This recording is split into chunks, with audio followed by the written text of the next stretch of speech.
আজানের জবাব দেওয়া একটা সওয়াবের কাজ। মুয়াজ্জিন যা বলে তা বলা। মুয়াজ্জিন আল্লাহু আকবার বলছে, আপনি আল্লাহু আকবার বলেন। মুয়াজ্জিন আশহাদু আল্লা ইলাহা ইল্লাল্লাহ বলছে, আপনি আশহাদু আল্লা ইলাহা ইল্লাল্লাহ বলেন। মুয়াজ্জিন আশহাদু আন্না মুহাম্মাদুর রাসূলুল্লাহ বলছে, আপনি কি বলবেন? সাল্লাল্লাহু আলাইহি ওয়াসাল্লাম পরে বলবেন। এখানেও আশহাদু আন্না মুহাম্মাদুর রাসূলুল্লাহই বলবেন। মুয়াজ্জিন হাইয়া আলাস সালাহ, হাইয়া আল ফালাহ বলবে, এই দুই সময় শুধুমাত্র আপনি লা হাওলা ওয়ালা কুওয়াতা ইল্লা বিল্লাহ বললেন। আবার মুয়াজ্জিন আল্লাহু আকবার বলবে, আপনি আল্লাহু আকবার বলবেন, লা ইলাহা ইল্লাল্লাহ লা ইলাহা ইল্লাল্লাহ বলবেন। মুয়াজ্জিনের আজানের জবাব দিলে কি লাভ হবে জানেন? বিপুল পরিমাণে সওয়াব হবে।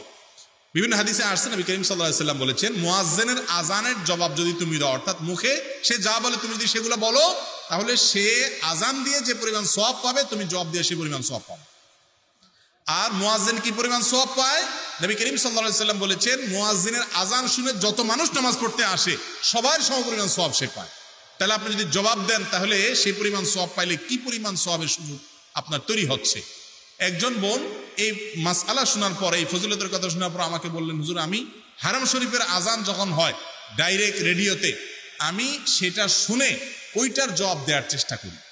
কারণ হারাম শরীফের মুয়াজ্জিনের আজান শুনে হাজার হাজার লাখ মানুষ নামাজ পড়ে, তাহলে সেখানকার